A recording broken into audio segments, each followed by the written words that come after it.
Kita prinsipnya kita punya 5 asas yang harus semua member mulai dari prospek sampai dengan live member itu jadi itu dijadikan sebagai dasar lah, pedoman hidup lah sebetulnya dalam BB 1% MC. Ada brotherhood, loyal, respect, honor, and pride. Sesaat lagi Anda akan menyaksikan Ku Podcast yang didukung oleh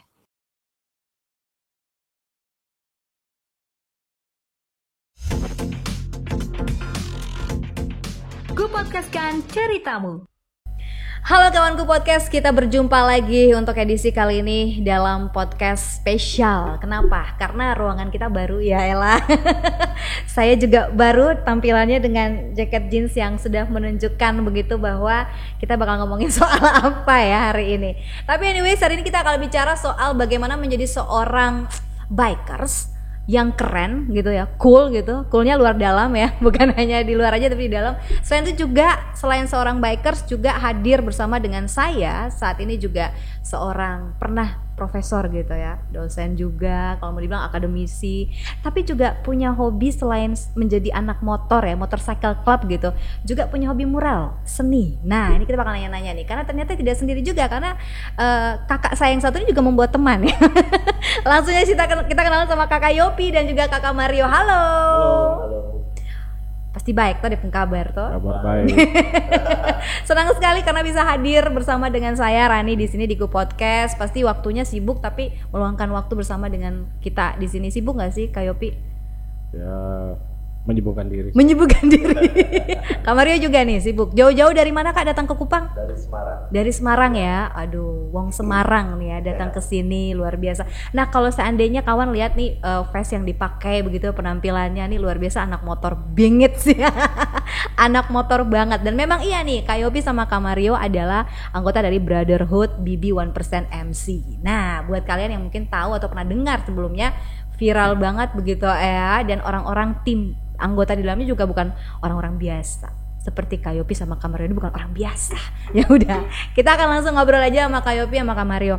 Kak Yopi dulu nih. Menarik nih Kak. Karena Kak Yopi ini selain seorang motorcycle club ya, anggota dari BB 1% MC, ternyata juga ngajar ya, dosen nih ceritanya nih. Bener? Ya, benar. Di mana Kak? Saya di Undana. Di Undana. Di Dosen Prodi Ilmu Komunikasi Undana. ilmu komunikasi. Mirip ya. Ilmu komunikasi. Pasti orangnya lancar ngomong bro ya Kak Mario ya. Waduh. Oke. Dan selain itu juga Kak Yopi menyukai seni mural. Benar? Ya, Apa gambar-gambar gitu? melukis ya. Kalau mural kan itu kan lebih ke street art. Iya, betul, street art. Tapi kalau lebih banyak aktivitasnya memang melukis di kanvas seperti itu. Wow, hebat nih. Suka ngelukis juga, terus akademisi juga gitu kan. Bikers, aduh lengkap lah semuanya ya sama Kak Yopi nih, hebat banget. Tapi Kak, kalau mau dibilang diantara kan pekerjaan tetapnya sebagai dosen ya gitu ya, melukis, kemudian bikers ini kan sampingan gitu ya, hobi sampingan. Diantara dua ini mana yang lebih diutamakan nih hobinya nih? Ya semuanya berjalan beriringan sih. Ya, Beriringan jadi ya? kadang-kadang kalau suntuk ya pasti main motor gitu. Tapi kalau lagi enggak ini pasti melukis seperti itu. Tapi aktivitas melukis sih lebih banyak di malam hari. Oh, melukisnya lebih banyak di malam hari. Berarti nggak ada waktu buat diri sendiri dong? Atau memang itulah Ada, me pasti. time-nya itu adalah melukis dan motor ini? Pasti ada. Pasti ada. Apa dong kalau me time-nya? Ngapain? Ya dengan keluarga. Padahal itu pertanyaan jebakan ya. Ternyata benar nih jawabannya, dengan keluarga gitu ya. Kak Mario juga sama nih. Sehari-harinya sebagai apa nih Kak? Saya bekerja sebagai lawyer sama pengusaha. Lawyer. Waduh, pengacara nih. Pengacara dan pengusaha nggak beda-beda jauh ya. Sama-sama. Waduh, itu gimana menyenangkannya menjadi seorang pengacara dan pengusaha? Ya menikmatin aja. Menikmati aja. Terus tiba-tiba menjadi anggota BB 1% ini gimana ceritanya? Ya kami kan ya awalnya pada kumpul-kumpul dahulu ya, perkenalan kumpul, kemudian ketika kita soul kita sama, baru kita istilahnya mendekatkan diri. Nah, Begitu. oh ya saya mau ke sebagai karena Biker Brotherhood sendiri 1% MC tidak pernah membuka Benar ya? Tidak pernah buka pendaftaran.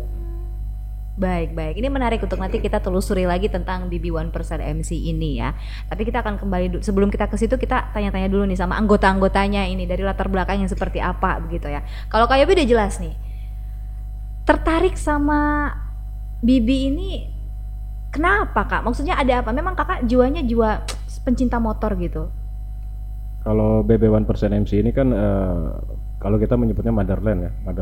Jadi tanah kelahirannya itu di Bandung. Ya, kebetulan ya dulu saya studinya di Bandung.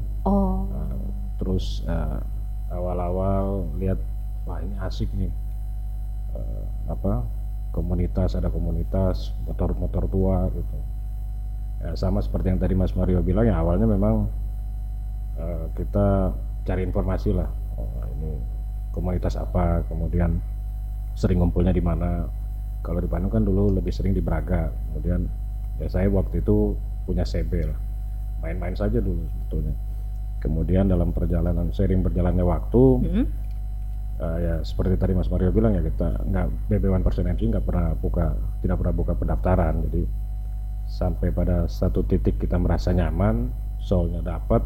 Kemudian dari saudara-saudara tua kita yang sudah terlebih dahulu menjadi member situ juga merasa kita pantas atau dianggap layak untuk bergabung, ya baru kita bisa itu. Tapi yang pasti harus punya media sesuai dengan regulasinya di BB1% MC. Medianya adalah? Medianya kalau di BB1% MC ya motor Eropa, keluaran Eropa, Amerika yang tua. Yang udah tua ya. Tuanya ini tahun berapa gitu ya? Kalau Jepang itu 400 cc. 400 cc. Tapi harus di custom, bukan skuter dan sport. Oke.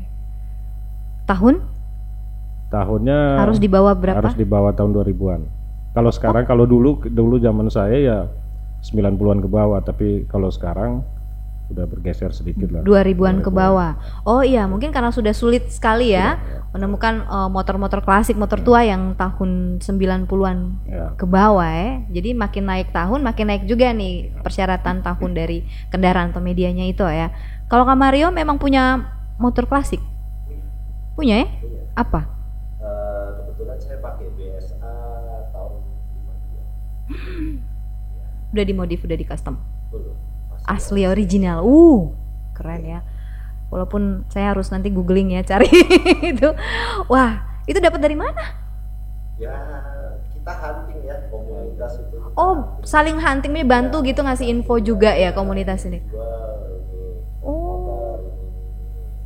Baru kita cocok ini kelihatannya cocok banget ya.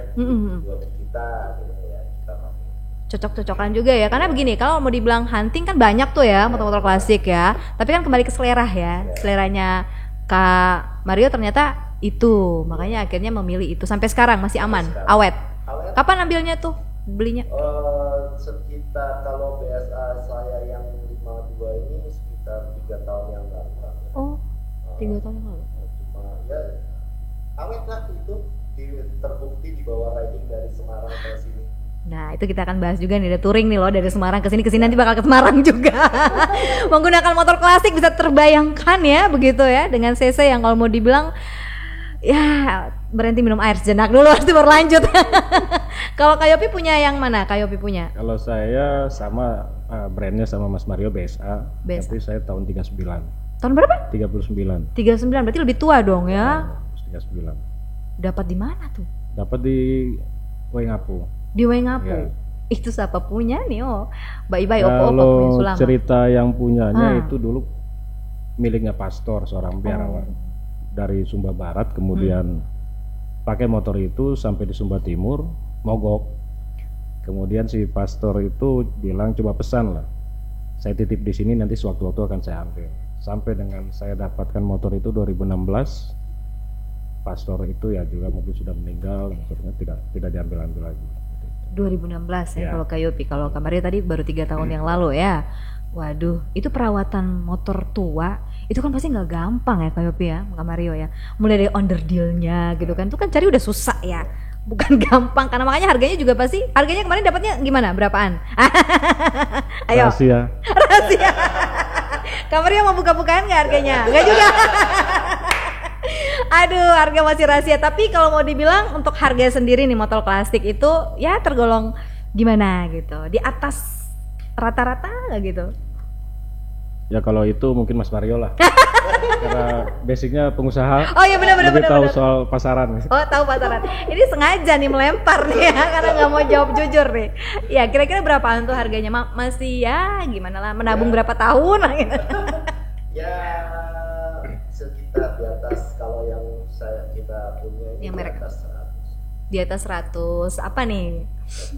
Yaelah. Di atas 100 juta. Gila. Nah, itu tuh. Dan memang namanya hobi ya. Kesukaan ini we will do anything gitu ya untuk bisa memuaskan diri kita juga. Karena ini salah satu hal untuk secara psikologis ya. Bagus lah untuk pelepasan stres, depresi gitu dalam hidup. Benar nggak? Ya, healing. Healing kalau udah sakit berat dulu nih baru healing. Ini refreshing namanya nih. Oke, Kak Yopi dan Kak Mario, ini menarik banget kalau kita ngomongin soal merek motor tadi, bahkan dengan harga yang sekian itu. Dan pernah nggak ada saat dimana, aduh nyesel nih ngeluarin duit sebanyak ini nih gitu buat ini, padahal itu bisa beli rumah berapa contoh gitu ya. Ada nggak perasaan kayak gitu? Ya sejauh ini nggak ada sih. Istri artinya kita gimana? menikmati lah. Istri juga mendukung. Istri juga mendukung. Anak saya itu paling senang kalau ke sekolah diantar pakai BSA. Oh, kenapa? Ada ceritanya nggak? Ya maksudnya getarannya beda katanya gitu. Oh. Tunggu bentar, ini getaran motor apa yang ngebawa nih? Getaran motor. Getaran motor. Karena kan punya saya itu kan suspensinya tidak ada. Jadi cuma mengandalkan suspensi dari jok. Oh begitu. Wah itu Jadi berasa kalau- banget dong ya, ya, berasa. pasti ya. Jadi Oh, sensasinya wow. mungkin kalau menurut anak saya mungkin yang dimaksudkan getaran itu sensasi. Oh sensasinya. Ya beda dengan begitu. yang motor-motor sekarang.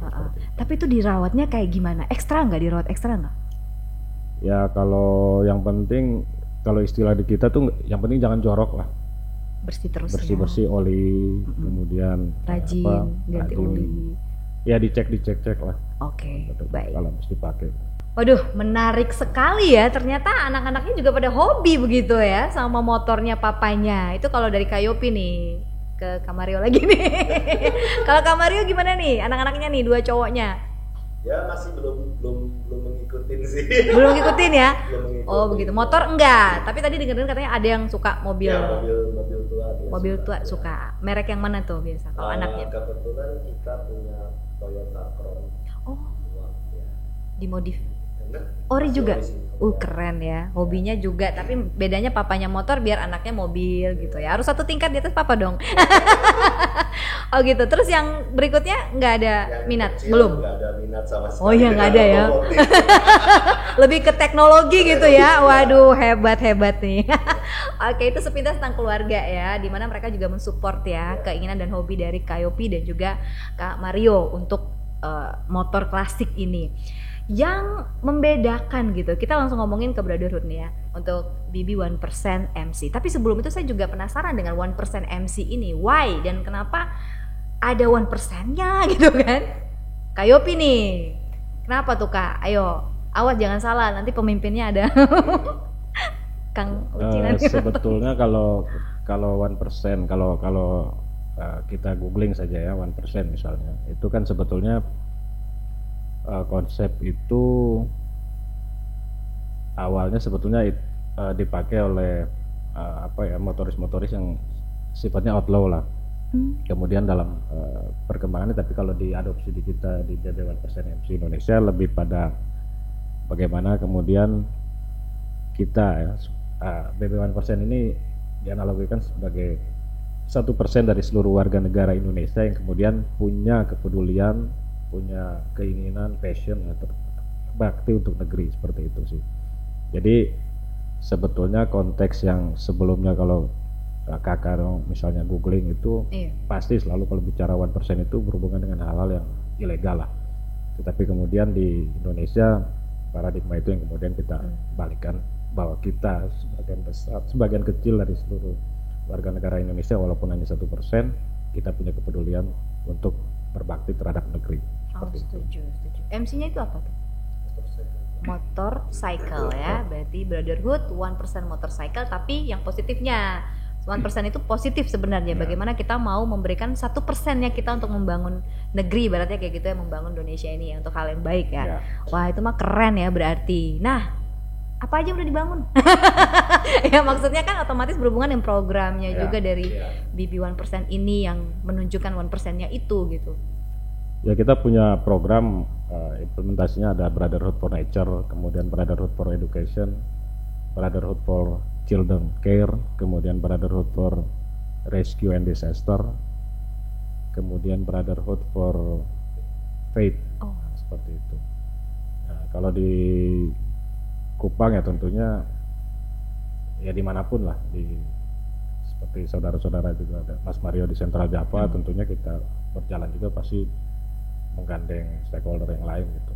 Jadi komunitas motor yang lain atau pihak-pihak yang bisa bekerja sama, yang punya satu kesamaan visi dan misi untuk berbakti terhadap negeri seperti itu. Di Kupang udah ada? Apanya? Ini BB 1% MC Brotherhood. Di Kupang ini persiapan chapter ke-16. Persiapan chapter. Ya, jadi akan ada dong berarti ya? Akan ada. Kita di sini East Nusa Tenggara chapter. Jadi persiapan chapter ke-16 East Nusa Tenggara chapter, kemudian 17-nya kemarin yang satu surat keputusan Jambi dan Banten. Wow, ini chapter ke-17. Central Java ini sudah ke-22 maksudnya. 22 tahun umurnya. Kita 17 ya. Kita Central Java itu chapter pertama di luar Mother chapter. Di luar Bandung. Apa bedanya? Jadi kan Mother chapter kita di Bandung, kemudian di luar daerah. Pertama kali itu yang di Central Java. Oh begitu. Baru kemudian sekarang di East Nusa Tenggara ini ya, di NTT ini chapter yang ke-16. Wow. Terus total sekarang 18 chapter. Ada 18 chapter ya, seluruh Indonesia ya untuk BB 1% MC ini. Nah kalau untuk NTT ya, berarti NTT ini chapter yang ke-16 ini ada berapa banyak orang anggotanya nih yang nanti akan dikukuhkan gitu ya? SK-nya udah ada kan?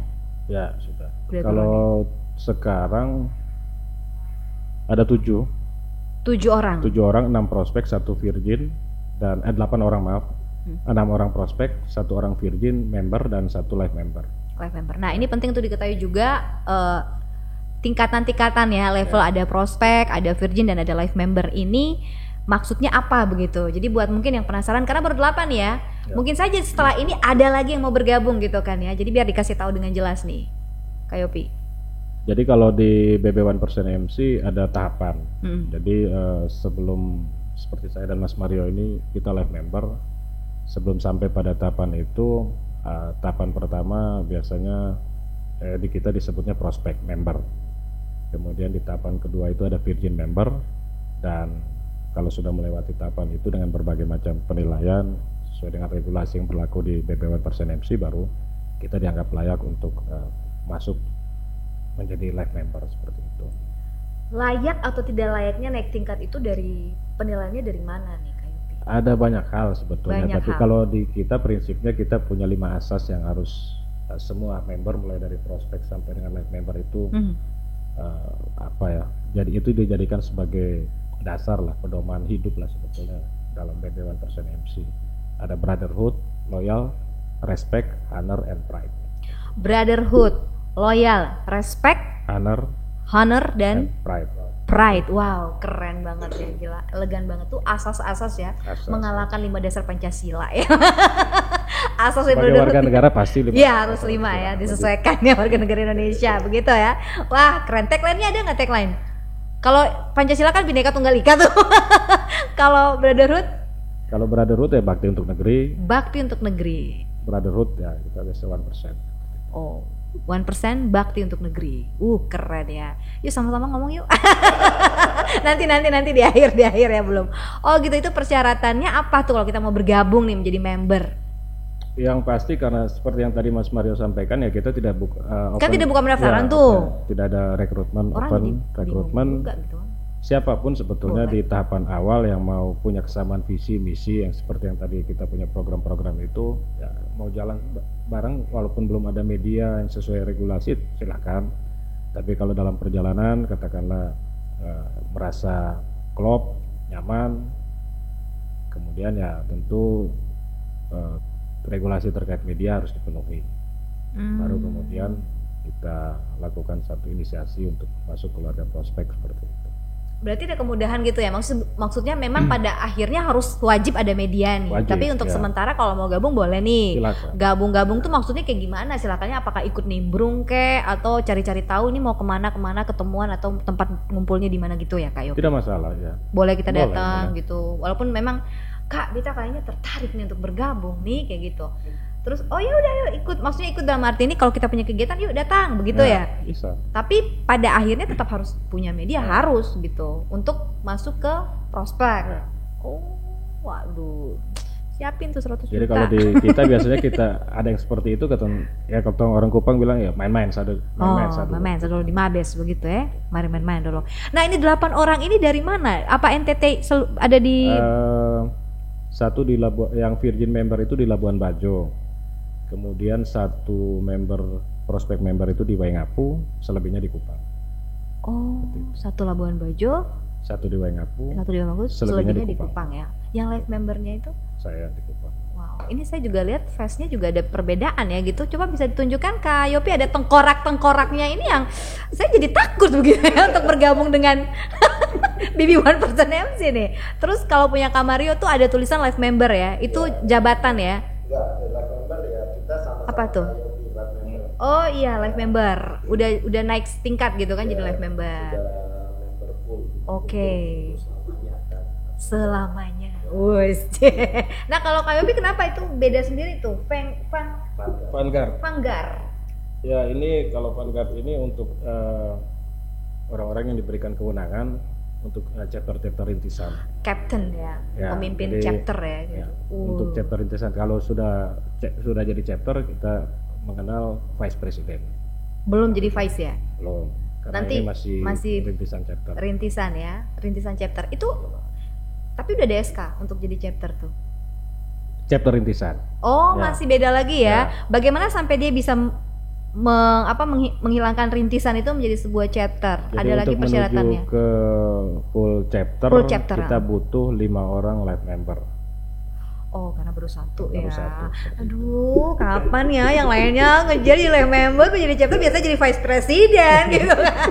Iya, Motorcycle Club Brotherhood 1% MC. Nah, ini kalau tadi kita udah ngomongin panjang lebar nih ya tentang strukturnya, jadi anggotanya dan sebagainya.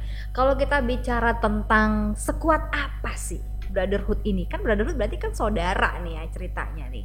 Dalam hal Soul BB1% MC ini antara satu dengan yang lain, antara chapter satu dengan yang lain, seerat apa begitu?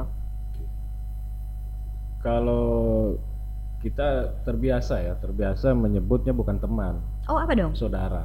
Ya, saudara. Itu sudah pasti. Kemudian kalau bicara soul, ini contoh seperti saudara-saudara kita dari Central Java ke sini itu kakak bayangin aja, Mas Mario ini motornya cc-nya 650. Kemudian ada saudara satu lagi Mas Tukul, Mas Didit itu 500 cc.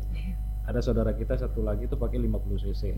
Wow. Nah di situ Wow. kira-kira dari situ aja kita udah bisa bayangkan Iya. lah gimana soulnya lah, kita harus bisa menyeimbangkan emosi kita secara psikologis ya dengan saudara kita yang dia bawa motor yang cc-nya kecil. Iya, betul. Itu. Belum lagi ya kalau misalnya pengalaman touring ya pasti ya istilah kita tuh waktu Indonesia bagian brotherhood. Oh, WIB-nya waktu Seperti Indonesia itu. bagian brotherhood, Jadi bukan kalau bagian bicara barat ya. kakak bayangin aja kemarin kita kalau Kupang Atambua kakak berapa jam? 6 jam toh. Kita 24 jam kakak. Luar biasa. Luar biasa. Ini pasti gara-gara 50 cc tadi tuh ya. Bukan 50 cc saja. Apa? Yang 500 cc juga Ah, besar. 500 cc juga. Akhirnya dikali lipatkan ya jamnya. Gitu. 1 kali 24 jam baru sampai ke Iya. Atambua dengan berapa pemberhentian itu? Wah, itu lebih dari pemberhentiannya 14 pemberhentian itu lebih. 14 pemberhentian kalau berarti kita lebih dari itu. Bapak tuh di atas ini bisa ngomong lah. Lebih dari itu, luar biasa. Dan itu berarti bener ya disampaikan sama Kak Yopi, soulnya tuh mau dibilang soulnya mau yang kayak gimana lagi gitu ya. Masalah kesabaran udah diuji gitu kan ya. Kekompakan apalagi. Tapi itu sempat aman-aman aja atau sempat ada yang bermasalah dengan semuanya motornya? Aman sebetulnya. Aman. Semuanya aman ya. Karena pasti kan persiapan juga penting ya untuk cadangan peralatan dan lain sebagainya ya. Wah, dan berhasil sampai ke Atambua. Sampai Atambua, perbatasan Motain. Oke. Ini touring ini sebenarnya untuk apa sih? Untuk makin membrotherhoodkan masing-masing begitu. Ya sebetulnya ikatannya. Ya kalau touring itu lebih pada itu sih sebetulnya. Selain karena apa ya, media, kita punya media, kemudian kita istilahnya tes lah. Pengetesan media itu sejauh mana kemampuan motor-motor usia tua ini, kemudian yang pasti soalnya harus dapat gitu. Karena kita harus menyeimbangkan emosi, kemudian ya kekompakan juga, kemudian harus berpikir bahwa kita ngebut tapi ada saudara kita di belakang tuh pakai cc kecil. Betul. Itu. Wah, luar itu biasa. contoh. Nah, kalau Kak Mario sampai ke sini nih, datang ke ini ke Kupang udah berapa kali? 3 kali sebenarnya sih. Ketiga kali untuk motornya, untuk baby 1%. Ini 2 kali nih ke sini nih. Oke, waktu ke sini pelayanan treatment teman-teman nih kayak gimana sih? Ini juga berlaku buat kita nih, kan jauh nih ya NTT ya, chapter East Nusa Tenggara. Ketika kita ke chapter yang lain, ke daerah yang lain, begitu treatmentnya kayak gimana sih gitu? Treatmentnya seperti keluarga. Like family ya. Iya, kita kan makanya brotherhood itu kan saudara. Ketika Yopi ngomong kan bahwa kita ini saudara, ya sudah, kita seperti selayaknya sekeluarga datang berkunjung. Seperti itu. Makanya kenapa kalau brotherhood sendiri itu aku mungkin bisa nambahin ya Kak, belajarnya soulnya itu ya di jalan. Kami itu belajar di jalan. Dalam artian kenapa ketika motor itu mogok, kita harus berhenti semua, tunggu sampai selesai, perbaiki, dibetulin. Jadi di situ kita, kesabaran kita diuji, kekompakan kita diuji, bagaimana menahan ego kita dan lain sebagainya. Benar-benar. Nah, makanya itulah kenapa kalau teman-teman atau adik-adik kami yang misalnya prospek virgin itu kami suruh riding karena mereka harus tahu itu gitu loh. Jangan keakuan. Gak bisa, brotherhood tidak boleh ada keakuan. Keren ya, justru riding itu yang memperkuat dan itu yang untuk nilai lu bisa naik tingkat itu dari situ sebenarnya. Itu juga salah satu persyaratan ya riding. Iya. Harus ya. Sekian berapa kali gitu ya. Dan juga attitude-nya ya. Ketika riding itu juga itu yang diperhatikan sebenarnya. Nilai plusnya di situ. Wah, keren banget, salut saya. Ada sisterhood? Ya kan, brotherhood. Berarti kayaknya cewek nggak bisa gabung dong, ya nggak? Kita ada beberapa member perempuan. Ada. Masuk brotherhood juga? Ada Nevi. Itu member seluruh. Kita, Neng Oncom. Seluruh Indonesia hanya berapa? Ada 4. 4 aja? 4 orang. Ya. Kok bisa mereka bergabung? Ayo, kenapa? Ayo. Udah lama. Oh, mereka member lama ya. Udah lama banget ya. Tapi sekarang kelihatannya kami belum ada anggota. Oh, belum ya. Tapi kalau belum berarti apakah boleh begitu? Nggak tahu. Kalau Elpres kita atau pengurus kita yang belum ada chapter gitu kan. Oh iya.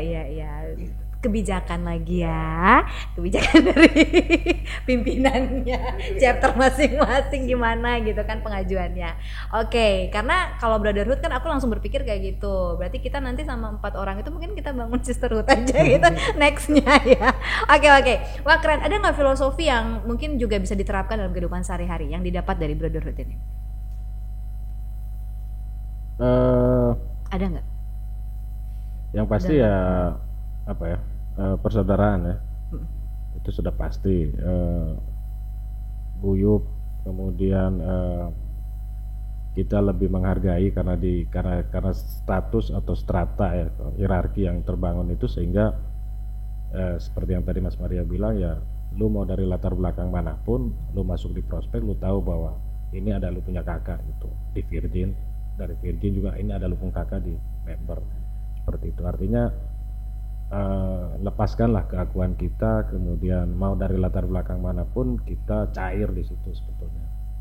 Karena ketika kita masuk dalam itu ya, dalam hierarki seperti itu ya, ya kita tahu bahwa saya adik, saya punya kakak yang harus dihargai ya, sepertinya ya karena filosofi keluarga ya, seperti ya kakak adik seperti apa sih gitu. Ya lu adik kalau harus hargai lu punya kakak, seperti itu.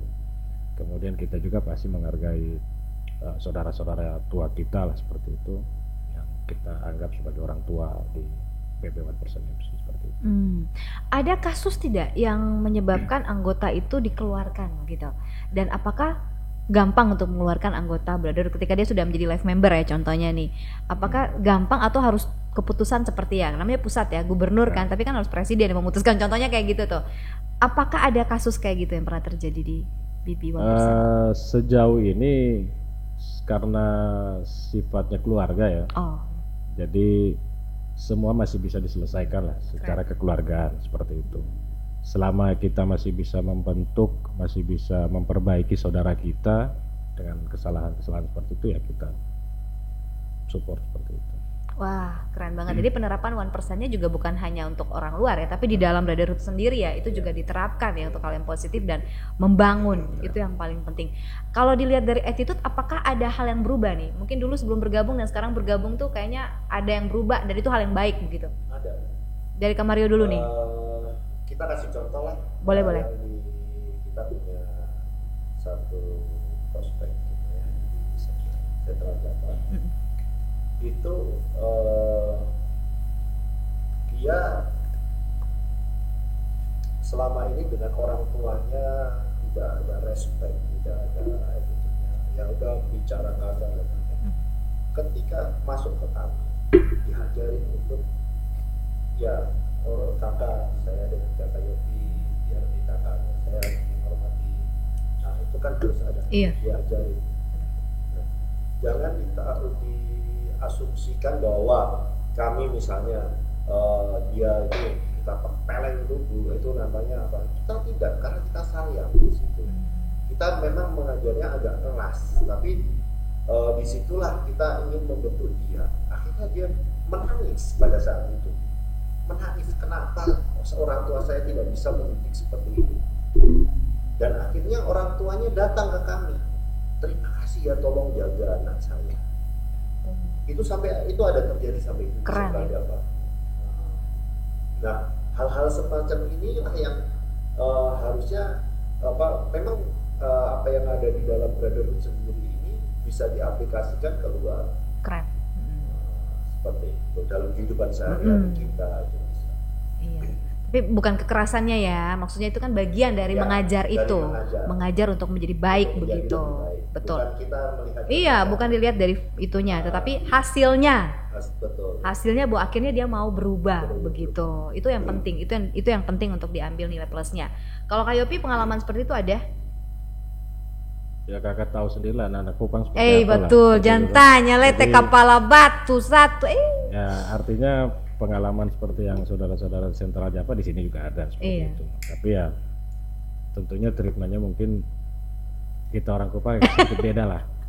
Seperti itu. Aduh, bisa bayangkan nih. Jadi, tapi ya sejauh ini apa yang kita jalani di Nusa Tenggara Chapter ya, kita berusaha lah untuk adik-adik kita ini minimal setelah mereka memutuskan untuk bergabung dalam keluarga prospek kemudian Virgin, ya minimal mereka ya penguasaan diri lah, seperti itu. Orang tua Kupang kakak tahu tuh kalau bawa motor kan arogan, emosinya ini ya, kita bilang ya ini passionnya lo bawanya motor klasik, motor tua. Dari media saja sebetulnya itu kan sudah bisa implementasinya mengajarkan kesabaran pada kita. Dan rata-rata setia kita itu. Aku baru mau baru mau bilang iya gitu. Yang tua saja dirawat gitu. Iya. Yang tua aja dirawat, apalagi yang muda maksudnya. Nggak, canda muda. Oh gitu ya. Jadi tapi benar kalau dilihat dari medianya aja, ini bukan mohon maaf ya, bukan motor yang modern atau motor dengan cc gede ya. Ini udah motornya udah motor tua, cc-nya juga udah kecil gitu. Ini ngajarin kita rendah hati sebenarnya. Bagaimana kita mulai rendah hati, sabar dari medianya aja, dan beta yakin pasti semua orang mau bergabung Ju. Karena jujur anak muda sekarang lebih memilih yang petantang-petenteng begitu daripada yang seperti ini gitu. Dan ketika dia mau bergabung aja, berarti secara tidak langsung ya, sebenarnya pribadi dia ada pribadi yang seperti itu, hanya belum dipoles aja gitu ya. Yang gitu ya Kakak Yop ya. Wow, luar biasa. Tidak terasa kita sudah sampai di penghujung dari podcast ya, podcastnya. Jadi yang terakhir mungkin bisa disampaikan juga nih Kakak Yopi dan Kakak Mario kepada anak-anak muda Kota Kupang juga khususnya, bahkan yang menonton Ketemu Podcast, bagaimana soulnya Brotherhood ini juga bisa diterapkan, tidak harus bergabung menjadi member ya, tapi ini bisa terus diterapkan kepada anak-anak muda zaman sekarang nih. Ya begitu. Apa duluan? Kak Mario duluan? Kak Yopi? Oke, yang dituakan duluan. Ya yang penting intinya Pak Saudara dong di Kupang sudah tahu bahwa di Kupang di Nusa Tenggara kita punya Nusa Tenggara chapter lah, artinya Pak Saudara orang yang punya kesamaan visi misi, punya passion untuk berbakti untuk negeri, bisa kita sama-sama untuk bersinergi jalan sama-sama untuk bangun negeri ini khususnya NTT seperti itu. Keren banget ya, memang kalau senior itu aduh bahasanya tuh aduh. Oke, Kakak Mario silakan. Ya, kalau saya sih berpikirnya begini, anak muda sekarang ini kan memang harus mulai dididik untuk lebih sabar, karena satu hal di luaran mereka selalu tidak sabar dengan sesuatu yang instan. Nah, keinstanan itu selalu didapat dengan teknologi.